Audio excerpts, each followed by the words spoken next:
Olá, minhas amigas, meus amigos, que o Mestre Jesus nos envolva com a sua paz.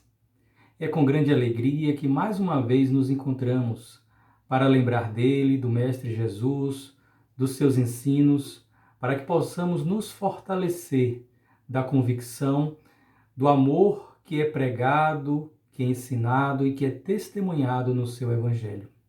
Que o Mestre Jesus possa nos abençoar neste momento, abençoar o nosso encontro, abençoar a cada um de nós, os nossos lares, os nossos familiares, para que estejamos em contato com Ele, que nos prometeu que todas as vezes que nós nos reuníssemos em nome dEle, Ele estaria conosco.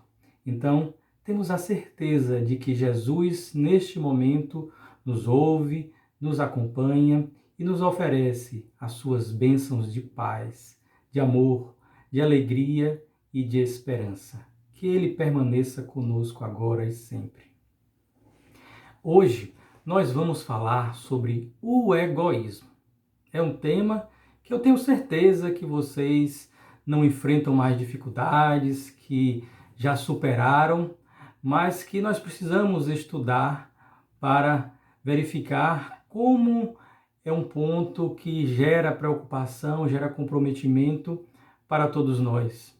E, colocada a brincadeira de parte, nós sabemos que o egoísmo é algo que nós devemos direcionar a nossa atenção, não negá-lo, para que então possamos, de forma natural, de forma tranquila e serena, mas com muita vontade, com muito vigor, lutar para ir superando ele em nós e contribuindo para que no mundo ele deixe de existir. Existem muitos padrões ainda na humanidade que são pautados no orgulho e no egoísmo e que ainda são vistos como positivos, como necessários. Mas nós veremos que precisamos vencer. O nosso tema está no capítulo 11 do Evangelho segundo o Espiritismo, cujo tema central é amar o próximo como a si mesmo. No item 1, nós temos uma passagem evangélica que serve aí de lastro, de ponto de partida para todas as reflexões que nós temos neste capítulo, que diz assim: os fariseus, tendo sabido que ele, Jesus, tapara a boca aos saduceus, reuniram-se, e um deles, que era doutor da lei, para tentar, propôs-lhe esta questão: Mestre, qual o mandamento maior da lei? Jesus respondeu: amarás o Senhor teu Deus de todo o teu coração, de toda a tua alma, de todo o teu espírito. Este, o maior e o primeiro mandamento. E aqui tendes o segundo, semelhante a esse: amarás o teu próximo como a ti mesmo. Toda a lei e os profetas se acham contidos nesses dois mandamentos. Esta passagem está em Mateus, capítulo 22, versículos 34 a 40. Então vejam que Mateus começa nos narrando que Jesus fizera calar a boca dos saduceus. E obviamente não foi colocando a mão na boca dos saduceus, mas com a sua sabedoria, expressão da sua condição de espírito puro e uma sabedoria que é também uma expressão do seu amor, ele conseguiu fazer cair por terra as intenções negativas dos saduceus que procuravam sempre fazer com que Jesus entrasse em contradição com as leis religiosas, as leis mosaicas vigentes até então, para terem motivo para acusarem Jesus. Então os fariseus, que se achavam maiores, mais importantes, mais sábios que os saduceus, pensaram assim: ele fez cair os saduceus, mas conosco ele não conseguirá fazer o mesmo. E então, um deles, que era doutor da lei, ou seja, profundo conhecedor das leis, faz uma indagação a Jesus como forma de tentá-lo, ou seja, não existia uma dúvida real, não existia um questionamento verdadeiro, não existia uma indagação, uma busca pela verdade. Existia apenas a tentativa de fazer com que Jesus desse uma resposta que pudesse ser utilizada contra ele ali pela aristocracia religiosa de então, ou mesmo pelo Império Romano. E então Jesus, na sua sabedoria, ele não nega nenhuma lei, mas ele simplifica, ele sintetiza. Eles perguntam qual o maior mandamento. E então, como se fosse para ele dizer fala, não, o maior é amar a Deus, você está dizendo o outro, você está negando isso. E porque em vários momentos Jesus expressava condutas, ensinamentos de respeito ao próximo, de respeito ao outro, que os fariseus e os saduceus entendiam como um desrespeito a Deus, porque estava, na visão deles, entrando em contradição com os ensinos de Moisés, que na visão deles representava a palavra de Deus. Mas nós sabemos que Moisés trouxe vários ensinos de matriz civil para que aquele povo ainda pouco disciplinado pudesse se organizar, que dizia que era a expressão da vontade, do ensino de Deus, mas não era a lei de Deus. Sobretudo quando fala do que fazer com a pessoa que é pega em adultério, do que fazer com aquele que furtou o bem do outro, ali prescrições para um filho rebelde, que depois, se com a advertência inicial não se modificar, pode culminar no resultado de ser apedrejado em praça pública. Obviamente, isso não pode advir de Deus, cuja lei é toda de amar a Ele sobre todas as coisas, mas ao próximo também, amar a criação, não matarás, está lá nos mandamentos. Então, Jesus, na sua vivência e nos seus ensinos, testemunhava a lei de Deus na sua essência, na sua verdade. Mas, às vezes, os saduceus, os fariseus, eles interpretavam que, pela sua conduta estar aparentemente dissonante dos ensinos de Moisés, estava negando a Deus. Então eles perguntam qual o maior mandamento. E Jesus, na sua sabedoria, vai nos confirmar os mandamentos, mas sintetizando naquilo que é essência. Amarás o Senhor teu Deus de todo o teu coração, de toda a tua alma e de todo o teu espírito. Ou seja, em todas as suas dimensões, na dimensão espiritual, no seu fazer material, na sua relação com o outro, em todas as expressões da vida deve haver o amor a Deus. E se eu amo a Deus, eu amo a mim mesmo, porque sou criatura criada por Deus, tendo a essência divina. Eu amo ao meu irmão porque é criado por Deus. Eu amo a natureza e respeito a natureza, a fauna e a flora, porque são criações divinas. Então vejam a sabedoria do ensino.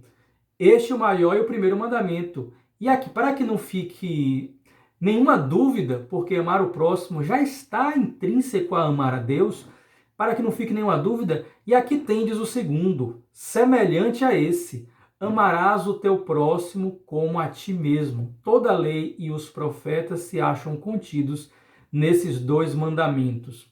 E aí o nosso tema, nós pulamos, porque ele está no item 11, que é o egoísmo. Mas o egoísmo está aqui nessa passagem. A proposta, o ensino, a orientação divina para que nós façamos o nosso esforço para vencer o egoísmo está aqui. Porque aqui está dito, amar ao próximo como a ti mesmo. O egoísta pensa em si e esquece do outro. O egoísta pode até respeitar algo em relação ao outro, pode até tolerar alguma coisa, mas eu em primeiro lugar. O que sobrar vai para o outro. E aqui vem amar a Deus sobre todas as coisas, amar tudo que foi criado por Deus. E para que não fique dúvida, amar ao próximo como a ti mesmo. Então eu preciso me amar, mas esse meu amor não deve ser maior do que o meu amor pelo outro. Olha que interessante. E aí nós tropeçamos nas nossas próprias pernas, no nosso processo evolutivo, muitos de nós, nesses pontos, porque nós mal conseguimos nos amar, muitas vezes não nos amamos, e vivenciamos processos de autoflagelação, de autopunição. As marcas que nós trazemos em nossos corpos, as marcas dolorosas, aquelas doenças congênitas ou aquelas enfermidades, aqueles processos físicos ou psíquicos que nós desenvolvemos em nós, ali é o passado gritando. O passado gritando e dizendo: você não se perdoou, você não se ama. E então você está se punindo através de mim, da doença, da dor, do desequilíbrio. Veja, se nós nos perdoarmos, se nós nos amarmos, não numa atitude egoística, que eu sou isso e aquilo, fiz mesmo e pronto e acabou. Não, fiz, errei, foi fruto da minha ignorância, foi fruto da minha má utilização do livre-arbítrio. Eu poderia sim ter feito outra escolha. Não sou ainda santo, não sou perfeito, não tenho como fazer só as escolhas ideais, não tenho como viver fazendo escolhas e tendo um comportamento igual a Jesus, igual a São Francisco de Assis, igual às grandes figuras que a história nos traz como exemplo de bondade, de sabedoria, de caridade, de humildade. Não tenho como fazer, mas eu posso me esforçar para ser melhor, para fazer melhor do que já estou fazendo, dentro da minha condição. E quando olho para o passado, devemos ter tranquilidade. Sim, fiz, errei. Mas agora eu posso fazer diferente. Eu posso compensar o mal que eu fiz fazendo bem e não me punindo. Ah, eu cometi um crime, faço bem. Ajude ao necessitado. Ah, eu cometi um aborto. Sim, perdoe-se. Deus não está lhe condenando, Deus não está lhe punindo. Deus não está exigindo que você se puna, se machuque, se flagele psiquicamente ou mesmo no corpo. Deus não se ofendeu porque ele te conhece. É claro que ele esperava uma postura diferente, porque nenhum de nós nasce predeterminado ao equívoco e as dificuldades são sempre mais leves, os pesos são sempre mais leves do que nós podemos carregar, ainda que sejam pesados. Mas qual de nós não errou? Qual de nós que está na carne pode dizer que na sua história eu nunca matei, eu nunca roubei, eu nunca traí, eu nunca menti, eu nunca me suicidei, eu nunca abortei ou induzi alguém ao aborto? Quem pode dizer isso? Nenhum de nós. Mas a misericórdia divina está marcada em nossas vidas com o esquecimento do passado. Deus nos deu o esquecimento dizendo: para mim, o seu passado está apagado. A vida vai lhe oferecer experiências necessárias para que você possa fazer de maneira diferente, para que você mesmo possa ver que mudou, que superou, que desenvolveu novas habilidades. Mas a divindade não está nos punindo. E nós, ao invés de nos vermos como a imagem e semelhança de Deus, nós, pela nossa limitação natural, construímos um Deus à imagem e semelhança do nosso nível evolutivo. Daí porque temos em diversas escrituras um Deus que se alegra com guerras santas, um Deus que exige flagelações, um Deus que admite ser adorado através de sacrifícios de animais ou de pessoas em diversas religiões. Então, porque esse não é o Deus. Isso é uma projeção nossa do divino. Mas Jesus veio nos apresentar Deus na sua essência. Jesus, como João, o evangelista, nos disse, é o Verbo encarnado. Lá em Gênesis nós temos: no princípio havia o Verbo, e o Verbo passeava sobre as águas. É Jesus formando o planeta Terra. É o Verbo da criação. É o Fiat Lux, faça-se a luz. Ele ali, mandatário divino, procurador de Deus, para cuidar das suas ovelhas, que somos todos nós. E para falar do egoísmo, nós temos uma mensagem forte, mas linda e que nos leva à reflexão, que nos foi dada por quem? Por Emmanuel.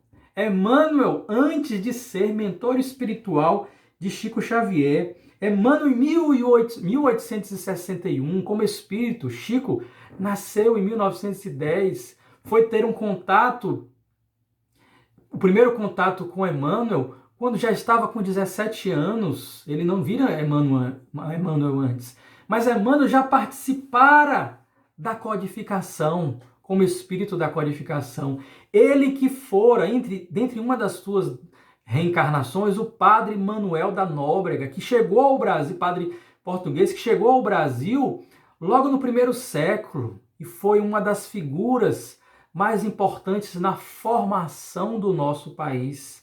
Ele, padre jesuíta, nós sabemos que esse processo de colonização da igreja nas colônias teve exageros e equívocos, mas padre Manuel da Nóbrega foi um exemplo de um cristão verdadeiro que veio aqui trazer a mensagem do Cristo. Hoje se entende como uma violência diante da cultura local, mas naquele contexto ele veio seguir o seu papel e amava aqueles povos, amava os nativos, tanto que padre Manuel da Nóbrega desenvolveu uma amizade com um fidalgo português chamado João Ramalho, um português que veio para o Brasil, dizem que naufragou. João Ramalho se mesclou com os indígenas, casou com uma índia chamada Bartira, filha do cacique Tupiniquim, cacique Tibiriçá.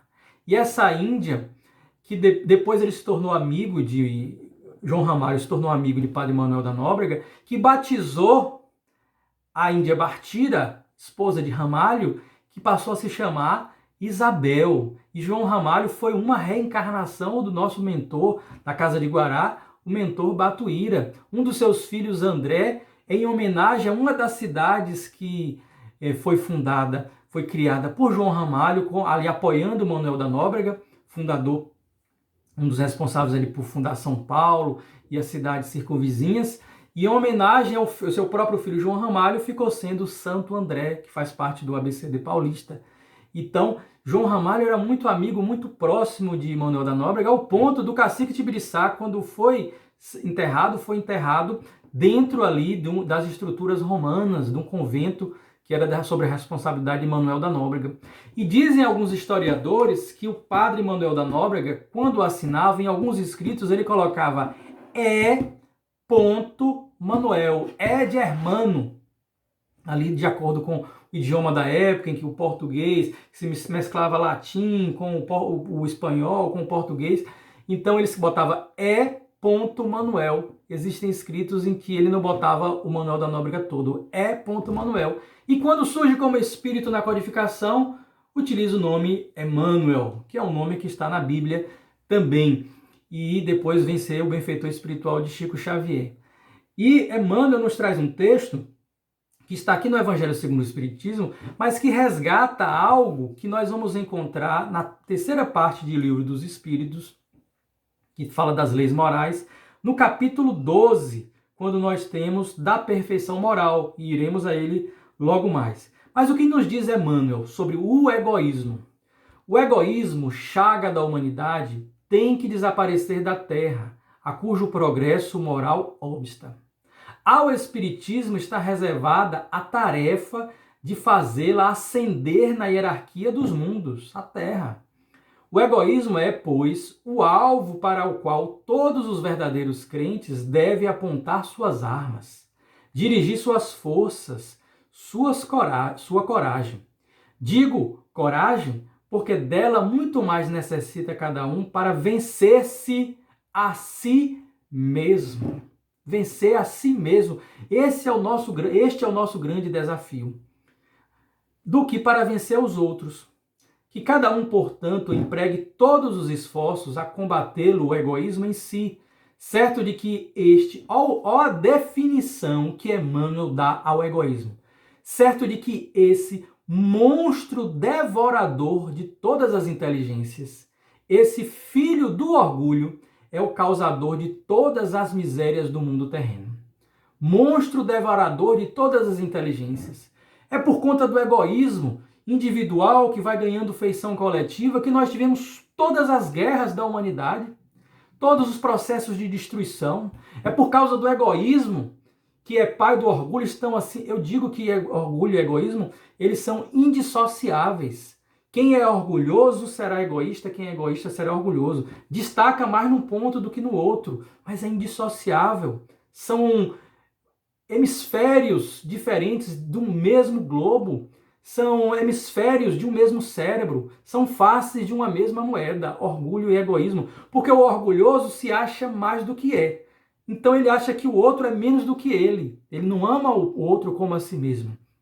E então, se ele acha que ele é mais do que é e o outro menos, ele se preocupa menos com o outro, se preocupa mais consigo.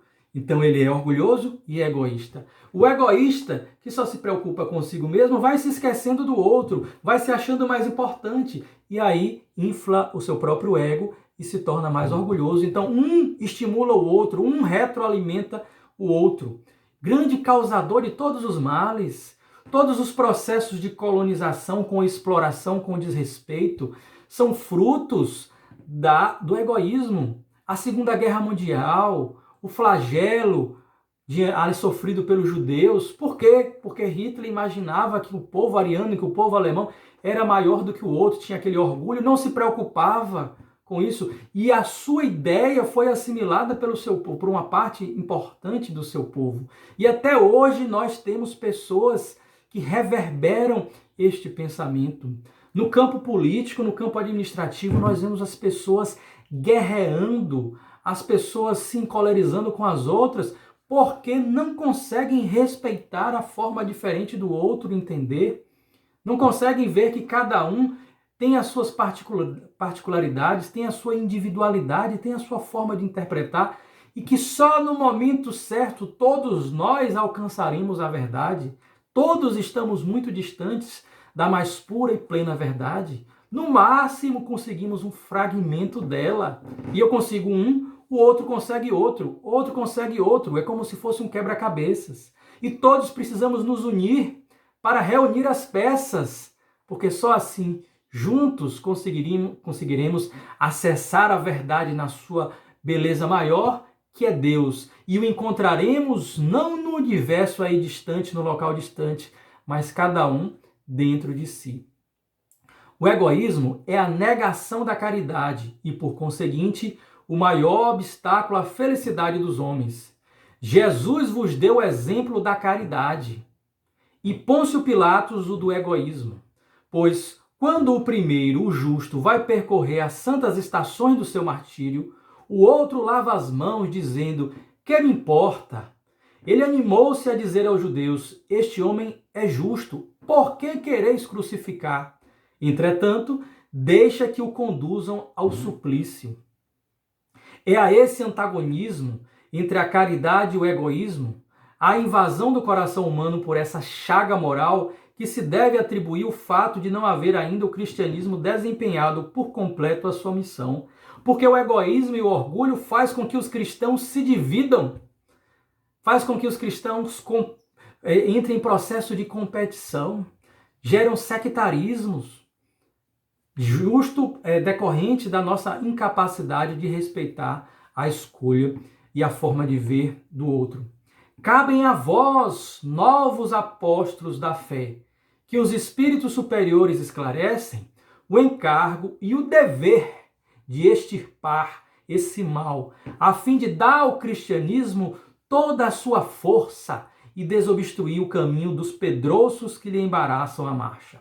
E aí ele termina com uma convocação, com palavra de emulação: expulsai da terra o egoísmo, para que ela possa subir na escala dos mundos, porquanto já é tempo de a humanidade envergar sua veste viril, para o que cumpre que primeiramente o expilais dos vossos corações. Emmanuel, Paris, 1861. Vejam que mensagem forte, que mensagem que nos esclarece que é o egoísmo como que uma âncora que vai nos puxando e nos levando a um naufrágio moral, essa chaga moral que impede que o planeta Terra avance na escala dos mundos. E cabe aqui, ele fala, novos apóstolos da fé, aqueles que conhecem a imortalidade do Espírito, aqueles que sabem da essência, dos princípios verdadeiros de Deus, embora não alcancemos em toda a sua grandeza e toda a sua potencialidade, já sabemos de determinadas características que Deus não tem. Deus não é um punidor, não é um julgador cruel, Deus não é aquele que prega o sectarismo. Então estes apóstolos da fé, que sabem que são espíritos imortais, que sabem que estão encarnando e reencarnando, que sabem que existe a possibilidade de comunicação entre espíritos em entre dimensões diferentes, que sabem que todo o universo é povoado de espíritos e todos somos filhos do mesmo Pai. Vejam que maravilha! Todos esses apóstolos da fé têm a obrigação de, a partir da sua construção íntima, do seu esforço pessoal, fazer do jeito que deve ser feito. Trazer as mensagens esclarecedoras de forma respeitosa e tranquila. E assim contribuir, através do exemplo que arrasta, muito mais do que a palavra do que convence, para que o mundo possa ir melhorando. É um trabalho de formiguinha, mas a formiguinha, com o seu trabalho, com a sua disciplina, consegue construir, edificar o seu mundo conforme Deus colocou a sabedoria própria nelas. Vejam que no mesmo capítulo nós temos uma passagem, uma lição do Espírito Lázaro que fala da lei de amor, e ele vai dizer que a lei de amor substitui a personalidade pela fusão dos seres. Ou seja, eu deixo de ter o meu personalismo, o meu individualismo doentio, o meu ego adoecido, o orgulho inflado ali, o egoísmo, e aí nós passamos a conviver na fusão dos seres, cada um com sua individualidade, mas todos juntos, compartilhando o amor e a fraternidade. No Livro dos Espíritos, que eu citei, na questão 913, Allan Kardec perguntou: dentre os vícios, qual que se pode considerar radical? O pior de todos. Resposta: temo-lo dito muitas vezes, o egoísmo. Daí deriva todo o mal. Estudai todos os vícios e vereis que no fundo de todos há o egoísmo. Por mais que lhes dê combate, não chegareis a extirpá-los, enquanto não atacardes o mal pela raiz, enquanto não lhe houverdes destruído a causa. Tendam, pois, todos os vossos esforços para esse efeito, porquanto aí é que está a verdadeira chaga da sociedade. Quem quiser, desde esta vida, ir aproximando-se da perfeição moral, deve expurgar o seu coração de todo sentimento de egoísmo, visto ser o egoísmo incompatível com a justiça, o amor e a caridade. Ele neutraliza todas as outras qualidades.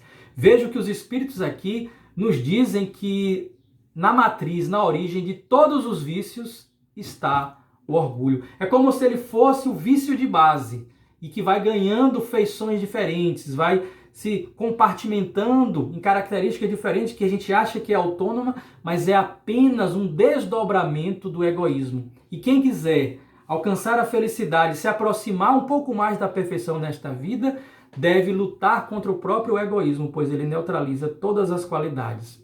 E qual o antídoto? Qual a mais meritória de todas as virtudes? Nos pergunta Allan Kardec na questão 893. Ele perguntou antes: qual a mais meritória de todas as virtudes? O pior de todos os vícios, o mais radical, o de base é o egoísmo. Qual a mais meritória de todas as virtudes, então? Toda virtude tem seu mérito próprio, porque todas indicam progresso na senda do bem. A virtude, sempre que há resistência voluntária ao arrastamento dos maus pendores. Mas a sublimidade da virtude, porém, está no sacrifício do interesse pessoal, pelo bem do próximo, sem pensamento oculto. A mais meritória é a que se assenta na mais desinteressada caridade. Lema do Espiritismo: fora da caridade não há salvação. A vivência do amor, praticada no exercício da caridade, sem desejo oculto, sem interesse ali subjacente, é o que representa a sublimidade das virtudes e é o grande caminho que nós devemos trilhar para ir conseguindo, com o esforço pessoal, vencer o egoísmo. Que Jesus nos abençoe, que nos fortaleça e que os seus exemplos sejam essa fonte inesgotável para que todos consigamos vencer o próprio egoísmo e assim ascender no meio da humanidade. Que Jesus nos abençoe hoje e sempre.